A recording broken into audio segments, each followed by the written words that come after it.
Yang bawah lagi. Assalamualaikum warahmatullahi wabarakatuh. Dulu. Innal hamdalillah nahmaduhu wa nasta'inuhu wa Nah itu doang lagi yang jelas bersama. na'udzu Dan billahi garis alif, alif, alif. Nah itu doang. may yahdihillahu fala mudilla lahu wa may Nah yudlil. jelas ini lagi kanannya. Asyhadu an la ilaha illallah Tandanya tidak. syarikalah wa asyhadu anna Muhammadan abduhu wa Enggak rasuluh. usah lu ulang banget. Sallallahu Selesai. alaihi wasallam. Yang garis-garis itu lagi itu. A'udzu billahi syaitanir rajim. Bismillahirrahmanirrahim. Ya ayyuhalladzina amanu taqullaha wa tanzur nafsun ma qaddamat ligat. Taqullaha innallaha khabirum bima ta'malun. Wassalamualaikum. Udah. Alhamdulillah kita aturkan kehadirat Allah Subhanahu wa taala. Pagi hari ini kita diberikan nikmat iman, nikmat Islam, sehingga kita bisa dan melaksanakan kegiatan rutin kita, yaitu kajian subuh. Seminggu minimal 2 kali kita lakukan. Mudah-mudahan kita bisa melaksanakannya terus-menerus, dilanjutkan oleh kegiatan pribadi masing-masing. Itu, mari kita awali pagi ini dengan membacakan Ummul Quran Al-Fatihah. Bismillahirrahmanirrahim. Alhamdulillahirabbil alamin. Dana sini ikut ikut. Dana udah. Iya karena Abu dua iya Udah. nasta'in ihdinas siratal mustaqim. Siratal ladzina an'amta 'alaihim Udah. ghairil maghdubi 'alaihim Udah kata nenek ngapain kamu kerjain lagi. Ini kerja banyak simpan sini. Untuk pertama kali mari kita siapa yang baca nih? Aku mau jalan enggak nih? Atim dulu lah baca Atim. Nanti baca. Ah, Hanan aja, Hanan mana Hanan? Anan, Didan, baca Anan. Anan sudah ada tulisannya belum? Dan, Kayaknya tidur capek. nah, anak bacaannya ada di sana.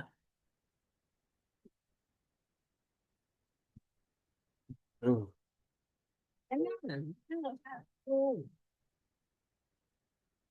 Barang siapa memintakan ampun kepada Allah untuk orang mukmin dan mukminat, maka Allah akan menuliskan baginya setiap orang mukmin dan mukminat satu kebaikan. Hadis riwayat Ubadah dan Sami. Ya. Jadi, barang siapa yang memintakan ampun kepada Allah untuk orang mukmin, nah, bukan terdiri sendiri untuk orang mukmin dan orang mukminat, maka Allah akan menuliskan baginya setiap orang mukmin. Bayangkan aja kalau orang mukmin itu miliaran, setiap orang mukmin itu diberikan apa kan satu kebaikan, satu kebaikan. Kalau 2 miliar orang mukmin berarti 2 kali 2 miliar orang mukmin kita mendapatkan satu kebaikan di masing orang. Mukminan itu adalah mukmin laki-laki, mukminat perempuan. Yang Islam laki-laki mukmin namanya Islam perempuan namanya mukminat. Terus lanjut ya. Kalau bayi marhaban. Diam.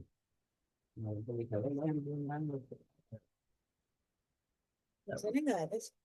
Tidak tahu itu kenapa. Hei, Enggak, itu aja. selamat pagi.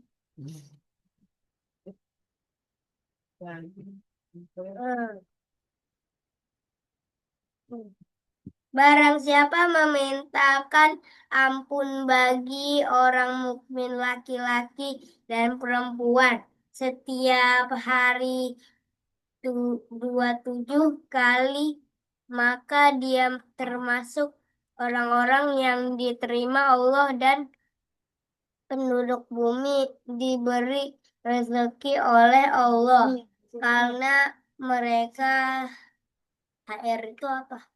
Hadis Hadis Hadis riwayat riwayat Tabrani. Tabrani. Ya. Dan lu.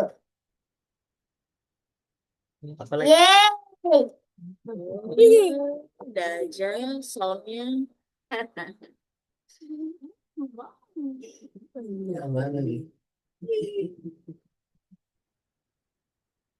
Kok ini nggak nyambung dari sini? Udah baru. Ya, Bang Anggang. mana ini ngomong? Bang Anggang.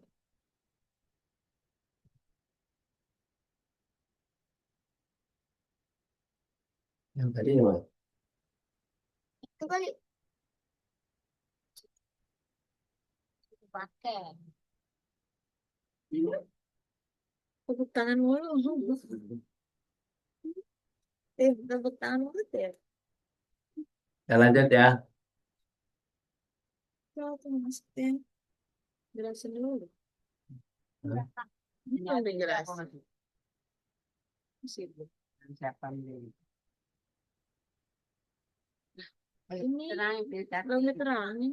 Ya, barang siapa yang memintakan ampun bagi orang mukmin laki-laki dan mukmin perempuan setiap hari 27 kali. Ya, setiap hari. Bayangkan aja kalau 10 miliar orang mukmin seluruh penjuru dunia, ya 27 kali setiap hari. Maka dia termasuk orang-orang yang diterima Allah. Dan penduduk bumi diberikan rezeki oleh Allah karena mereka. Jadi itulah kebaikan yang didapatkan oleh orang mukmin itu. Kelihatannya agak sepele ya, tetapi ini Allah sudah menghitung semuanya. Jadi kamu peduli tidak kepada orang mukmin laki-laki dan perempuan? Lanjut. Tuh. Nah, Isya mana? Kapon. Ibadah itu bagaikan pabrik, adapun tokonya tempat pemasarannya adalah berhalwat dan modalnya adalah takwa, sedangkan keuntungannya adalah surga. Malik bin Dinar radhiyallahu anhu berkata, cegahlah 3 perkara dengan 3 perkara yang lain, sehingga engkau termasuk orang-orang beriman, yaitu hilangkan takabur dengan tawadu, hilangkan sifat rakus dengan qanaah, hilangkan hasad dengan hasiat. Takabur ialah memandang diri sendirinya Liar mulia atau gagah. atau gagah dan memandang orang lain dengan pandangan bahwa orang lain hina atau lemah.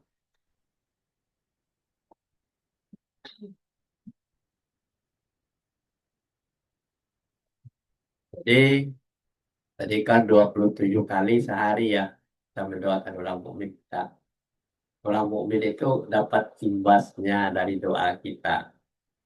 Ya, tadinya tidak makan, bisa jadi makan. Ya. Baiklah, per hari kita dengan doa saja sudah cukup untuk amalan kita ya. Jadi ibadah itu bagaikan pabrik. Nah, jadi misalnya di pabrik itu kalau kita mendoakan orang melakukannya. Adapun tokonya, tempat pemasarannya adalah khalwat. Kabar khalwat itu dia melaksanakan doa tadi.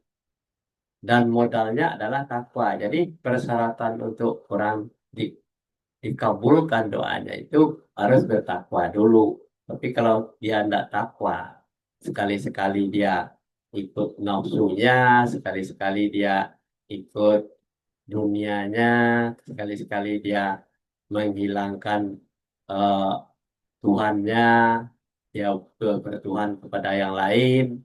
Nah, ini tidak dapat dia kalwatnya itu tidak sampai gitu. Sedangkan keuntungannya adalah surga. Nah, jadi kalau orang yang bertakwa tadi itu melaksanakan kegiatan yang seperti itu 27 kali seperti produknya pabriknya bisa jalan. Jadi kalau takut modal takwanya tidak ada, mau berdoa-doa saja tidak bisa. Ya, dihafal doanya, sudah kemudian ketakwaannya tidak ada. Nah, jadi takwa artinya adalah tunduk, patuh, taat kepada aturan Allah. Ya, dan takut terhadap siksa Allah dan neraka. Nah, itu yang disebut dengan takwa. Tunduk, patuh, taat kepada aturan Allah dan takut akan siksa neraka. Nah, jadi untuk tunduk, patuh, taat dan pada aturan Allah itu kita harus tahu aturan dulu. Aturan Allah itu ada di dalam Al-Quran dan Sunnah Nabi yang kita pelajari tiap hari, tiap pagi. Nah, kalau orangnya sudah tunduk, patuh, taat dan kepada aturan Allah, dia belajar terus-menerus, mengasah dirinya untuk menjadi orang yang bertakwa, menghilangkan rasa-rasa keinginan nafsunya, keinginan dunianya, tetapi dia adalah hanya satu-satunya adalah tunduk dan patuh taat pada aturan Allah. Kalau kata Allah tidak boleh sombong, ya tidak sombong. Kalau kata Allah dia tidak eh, jangan kamu takabur, tidak terkabur dia. Jadi orang takabur itu adalah orang yang menganggap dirinya itu lebih hebat, lebih bagus daripada orang lain. Itu takabur namanya. Jadi kita tidak mau belajar, tidak mau apa, mau cuek terhadap segala sesuatu yang disuruh oleh Allah, atau tidak menyempurnakan ibadah kita, sholat kita, puasa kita, tidak disempurnakan dengan sebaik-baiknya, tidak dapat itu takwa. Surga itu tidak bakal dapat. Jadi Allah itu sudah memberikan seluas-luasnya untuk manusia itu masuk ke dalam surga. Ya, kemudian Malik bin Dinar berkata, cegahlah 3 perkara dengan 3 perkara. Caranya kemana? Cara lain. Sehingga engkau masuk pada orang-orang yang beriman itu. Jadi beriman dan bertakwa ya. 3 perkara. Hilangkan takabur dengan tawaduk. Nah, jadi takabur tadi tidak mau belajar, tidak mau mempelajari ayat-ayat Allah, tidak mau mengikuti aturan-aturan Allah, itu namanya takabur. Ya kan? Tidak mau sholat, atau mau tidur saja, atau makan saja, atau oh, yang penting happy-happy saja, tidak bisa. Itu namanya termasuk takabur. Kemudian hilangkan sifat rakus dan dengan qanaah. Ya. Jadi sifat rakus itu adalah ada di dalam diri setiap manusia. Tapi kalau dia mengikuti hawa nafsunya, dia rakus. Contohnya misalnya uh, pemimpin kita 10 tahun yang lalu, Jokowi, rakus itu. Kenapa? Semua apa kegiatan kenegaraan dibawa untuk kepada keluarganya. Anaknya yang tidak tamat sekolah SD aja dijadikan pemimpin, dijadikan wakil presiden. Sedangkan orang-orang yang sudah sekolah, sudah doktor, profesor, semuanya sudah pengalaman luar negeri, bahasa Inggrisnya bagus, kok tidak bisa jadi wakil presiden? Kenapa dia terhalang oleh orang rakus tadi? Nah, ini Jokowi itu. Dia rasa pandemnya sekarang ini dihujat orang di seluruh penjuru dunia. Ya, ya terkolok nomor 2 di dunia. Kemudian hilangkan hasut dengan nasihat. Hasut itu apa? Artinya iri, dengki, benci, pelit, pikir, dan sombong. Itu namanya hasut. Jadi orang yang ada di dalam dirinya hasut, imannya tidak ada. Ketika dia sedang hasutnya datang ke iri-iri, dengki, dan bencinya itu ada, imannya pergi. Setelah iri, dengki, dan pelit pikir dan sombongnya itu hilang dari dirinya, maka imannya baru datang lagi. Kemudian takabur ialah memandang diri sendiri mulia dan gagah. Nah, itu orang takabur itu. Orang takabur itu biasanya malas untuk mendengarkan nasihat orang, malas mengaji, dan malas untuk membuka yang berhubungan dengan nasihat-nasihat. Itu namanya takabur. Kemudian, dan memandang orang lain dengan pandangan bahwa orang itu hina dan lemah. Saya tidak pantas belajar dengan orang itu. Orang itu hina dan lemah. Terus guru saya siapa? Ini dan itu. Tetapi dia sendiri tidak mengikuti. Boleh kita gurunya siapa yang kita idolakan, tetapi selama orang itu membuka Al-Quran dan Sunnah Nabi, itu setara dengan orang yang kita idolakan. Itu namanya memandang orang lain itu pandang dengan bahwa orang itu lemah dan hina. Siapapun orangnya. Sekarang yang akan membaca baru bangun. Ya, dulu baca ya. Tawaduk adalah kebalikannya bersungguh-sungguh, bersungguh-sungguh, Sungguh-sungguh dalam mencari sesuatu. Nah, ini tawaduk namanya ya. Senang terhadap terhadap pemberian Allah. Allah. Nah, jadi kalau senang terhadap pemberian Allah, itu namanya tawaduk ya. Kemudian mengharapkan hilangnya kenikmatan orang lain agar pindah kepadanya.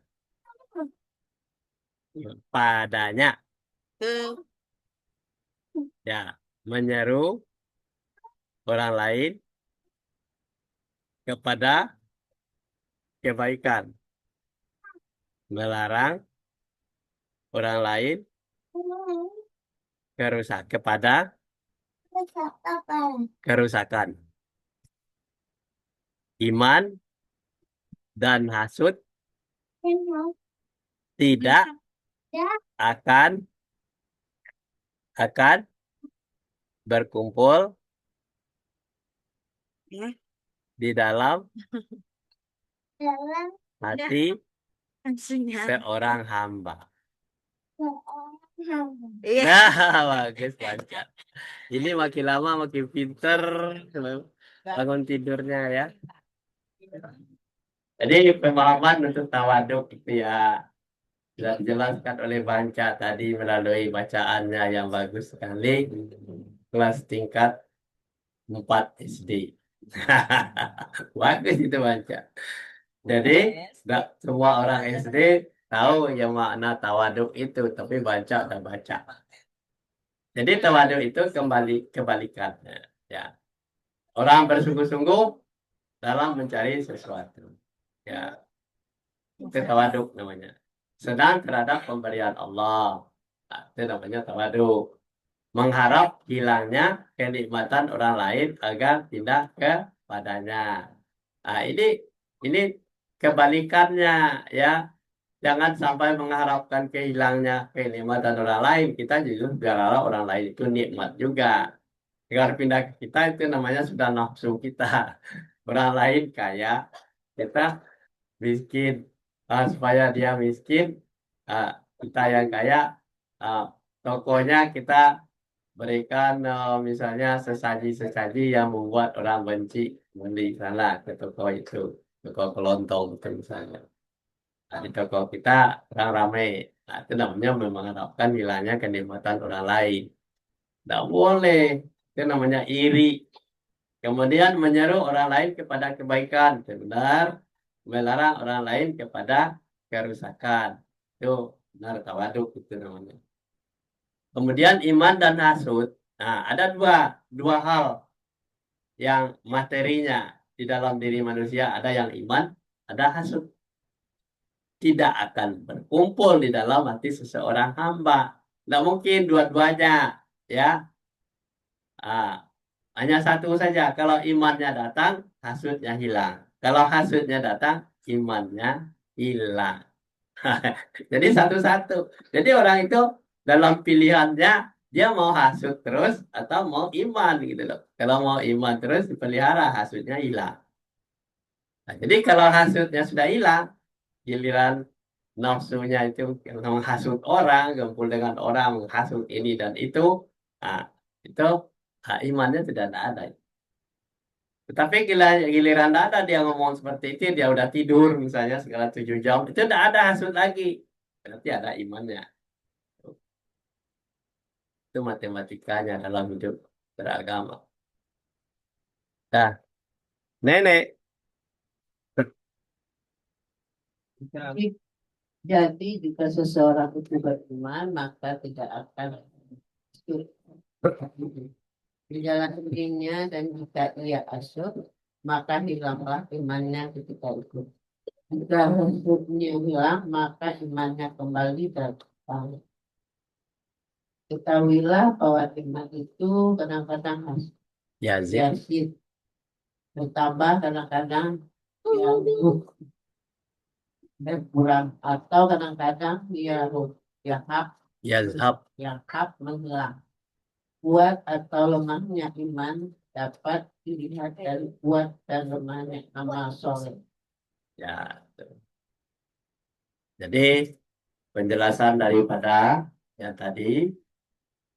Nah, jadi jika seseorang itu beriman, beriman saja dia, maka tidak ada hasut dalam dirinya. Dia bicara masalah keimanan. Ya, iri dan dengki itu tidak ada.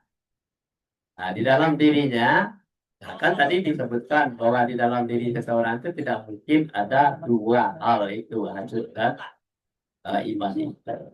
Di dalam dirinya itu. Dan jika ia hasut, maka hilang imannya ketika itu. Nah, jika hasutnya hilang, maka imannya kembali datang. Nah, ketahuilah bahwa iman itu kadang-kadang yazid. Iman itu kadang-kadang bertambah. Kadang-kadang iman itu yang berkurang. Nah, jadi dalam diri manusia itu ada yang imannya bertambah, ada yang berkurang. Atau kadang-kadang iman itu yazhab, menghilang, kabur dia. Nah, kalau si hasud datang, dia kabur, hilang. Maksud itu apa, Ke? Hasud itu artinya iri, dengki, benci, pelit, kikir, dan sombong itu namanya iri. Orang iri hati, nggak suka kepada orang lain, itu namanya iri ya. Kuat atau lemahnya iman dapat dilihat dari kuat dan lemahnya amal soleh. Makanya amal soleh itu orang untuk kuat imannya harus banyak beramal soleh. Amal solehnya apa saja? Belajar, memperbaiki diri untuk menjadi orang baik.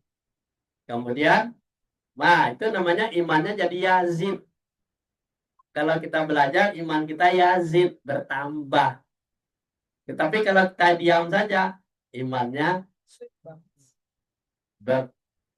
tetap aja, jumlahnya dikit gitu loh. Nah, jadi supaya imannya selalu ada di dalam diri kita, kita banyak mempelajari ayat-ayat Allah, banyak mendengarkan kajian-kajian. Kemudian kita praktekkan dalam diri kita. Kalau kita punya kelebihan nasi satu bungkus, dikasih orang lain nasi sebungkus lagi, segitu lagi kita makan. Jangan kita sebungkus nasi, tidak itu dikasih orang lain, kita lapar. Nggak boleh. Nah, sini aja.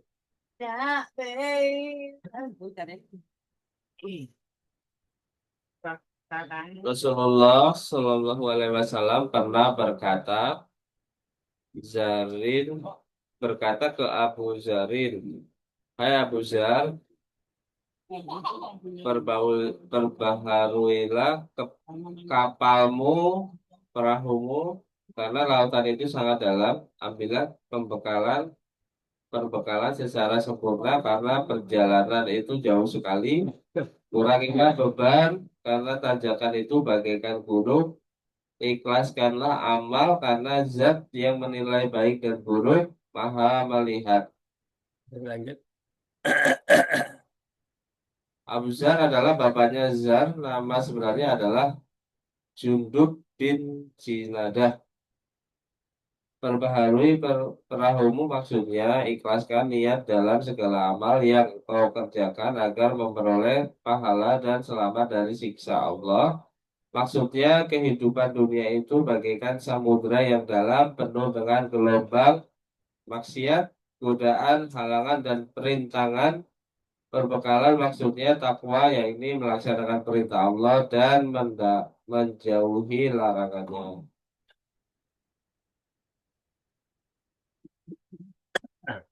Oke. Rasulullah Shallallahu Alaihi Wasallam pernah berkata kepada Abu Zarin radhiyallahu anhu, Apa itu takwa?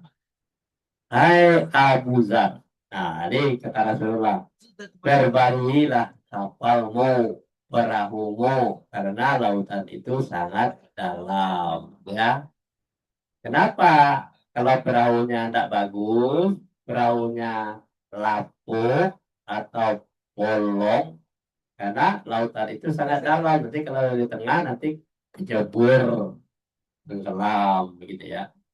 Kemudian ambillah perbekalan secara sempurna. Kita mau berlayar nih ke pulau yang satu lagi dari Jawa ke Pulau Sumatera. Kita punya cukup berapa jam ke sana? 2,5 jam. Kita lapar apa enggak? Kita buat carikan cemilan atau makanan di dalam kapal itu kalau kita lapar kita bisa makan. Nah, ya kan? Karena perjalanan itu jauh sekali. Atau perjalanannya seminggu, kita hanya punya perbekalan cuma hanya 3 hari. Yang 4 hari lagi makan apa? Nah, kan jadi kelaparan. Makanya sempurnakan ya itu makanan itu perbekalan. Nah, perbekalannya itu apa? Kalau untuk hidup di dunia sebagai orang beragama, bakalnya itu adalah belajar Al-Quran, mempelajari ayat Allah, mengaji sampai mati. Ya kan? Nah, itu maksudnya itu perbekalan. Jadi bukan hanya waktu naik kapal. Kapal itu ada berlayar selama seminggu. Kita perbekalannya cuma 3 hari. Ya, yang 4 hari lagi kena siksa. Nah, kurangilah beban. Karena tanjakan itu bagaikan gunung. Nah, kalau naik gunung itu tidak boleh bawa banyak-banyak perbekalan. Ya, dikurangi bebannya.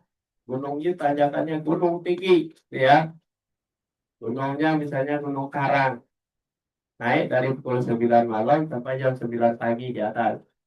Kita harus punya bakal berapa jam jalanan itu. Berapa kali kita mati di kaki gunung gitu ya. Nah, harus ada pembekalannya untuk sana. Kemudian, nah, begitu juga orang yang akan menghadapi kehidupan akhirat nanti. Bakalnya ketika dia hidup. Bakalnya itu adalah beriman dan bertakwa tadi. Kemudian ikhlaskan amal. Kalau kita melakukan sesuatu kebaikan, ikhlas. Tidak ada tuntutan dari diri kita sendiri. Itu namanya ikhlas. Kalau dari kasih ya dikasih aja, jadi aja. Kenapa itu namanya ikhlas? Karena tidak ada mengharapkan balasan. Misalnya kita mendidik anak-anak kita supaya dia pintar, dia bagus, kemudian dapat rezeki yang memuaskan dari kita. Dan kita tidak perlu mengharapkan balasan dari dia. Itu namanya ikhlaskan semuanya. Ketika dia masih kecil, kita rawat, kita didik, pendidikan yang bagus, agamanya, ya pendidikan umumnya. Kemudian dia dapat rezeki yang banyak. Kalau dia menjadi beriman dan bertakwa, dia pasti dia menyantuni orang tuanya, memelihara orang tuanya. Tetapi kalau kita jangan minta-minta kepada anak kita untuk kita selalu diberikan imbalan. Itu berarti kalau kita seperti itu hidupnya berarti tidak ikhlas mendidik anak-anak. Karena zat yang menilai baik atau buruk itu adalah maha melihat. Lalu ketika lo mengajarkan anak-anak mengandung 9 bulan, kemudian mendidiknya, tersiksa rasanya diri kita untuk itu.